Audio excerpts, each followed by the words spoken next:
2026 தேர்தல் என்பது மதசார்பற்ற தமிழகமாக இருக்க வேண்டுமா அல்லது இந்துத்துவா தமிழகமாக மாற வேண்டுமா என்ற கேள்விக்கு மக்கள் ஒரு முடிவெடுப்பார்கள் என உயர்கல்வித்துறை அமைச்சர் கோவிச்செழியன் தெரிவித்துள்ளார். புதுக்கோட்டையில் பேசிய அவர், தமிழுக்கு ஏற்படும் ஆபத்துகளை முதலமைச்சர் தடுத்து வருகிறார் என்று தெரிவித்துள்ளார். தேர்தல் நெருங்க நெருங்க அரசியலிலே வியாபாரிகளாக வரக்கூடியவர்கள், ஏஜென்ட்களாக வரக்கூடியவர்கள், நாடக நடிகர்கள், சினிமா நடிகர்கள் வேஷம் போடுகிறார்கள். ஆட்சிக்கு வருவார்களாம், நாட்டை ஆளுவார்களாம். 70 ஆண்டுகால வரலாற்று சொந்தக்காரன் தமிழகத்தில் பட்டு போய் விடுவானா?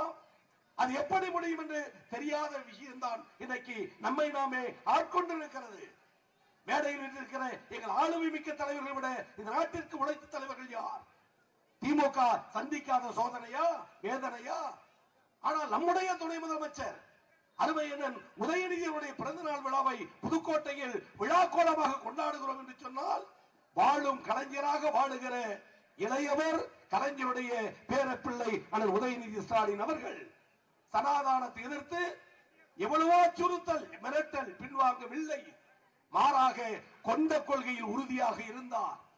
நாடாளுமன்ற தேர்தலுக்கு முன்பு அரசியலில் முன்னோடிகளுக்கு தெரியும், 400 இடங்கள் பிஜேபி, தனித்த மெஜாரிட்டி பிஜேபி, மூன்றாவது முறையும் ஆட்சி அமைப்பது பிஜேபி என்று பேசப்பட்ட நேரத்தில் நம்முடைய தமிழகத்தில் நாடாளுமன்ற தேர்தல், பாண்டிச்சேரி உள்ளிட்ட 40 தொகுதிகளில் முதலமைச்சருக்கு அடுத்து பிரச்சாரத்தை கையில் எடுத்த ஒரு இளந்தலைவர் இன்றைக்கு பிறந்த நாள் விழா காணுகிற அண்ணன் உதயநிதி ஸ்டாலின் அவர்கள்.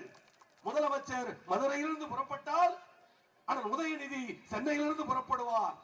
முதலமைச்சர் திருத்தணியிலிருந்து புறப்பட்டால் துணை முதலமைச்சர் கன்னியாகுமரியிலிருந்து புறப்பட்டுவார். இந்த இரு தலைவர்களுடைய பிரச்சாரம், குறிப்பாக அண்ணன் உதயநிதியுடைய பிரச்சாரம், ஒரு ஒற்றை செங்கல்லை கையில் வைத்துக் கொண்டு மதுரையின் எய்ம்ஸ் செங்கல் இங்கே, எய்ம்ஸ் கல்லூரி எங்கே என்ற கேள்வியை கேட்டு 400 இடங்களில் தனித்தாட்சி என்று கருதிய பாஜகவை மைனாரிட்டி ஆட்சியாக பாராளுமன்ற தேர்தலில் தோல்வியடைய வைத்த பெருமை வெற்றி வீரர் இளந்தலைவர் அண்ணன் உதயநிதி ஸ்டாலினுக்கு உண்டு. 40க்கு 40. இன்றைக்கும் அறிவிக்கிறேன், பத்திரிகையாளர்கள் சூழ்ந்திருக்கிற காரணத்தால் சொல்கிறேன், மோடி, அமித்ஷா டெல்லிக்கு நீ ராஜாவாக இருந்தாலும் தமிழ்நாட்டில் நீ பூஜ்ஜியம் என்பதை நிரூபித்த தலைவர் அண்ணன் உதயநிதி ஸ்டாலின் என்பது எங்களுக்கு கிடைத்திருக்கிற பெருமை.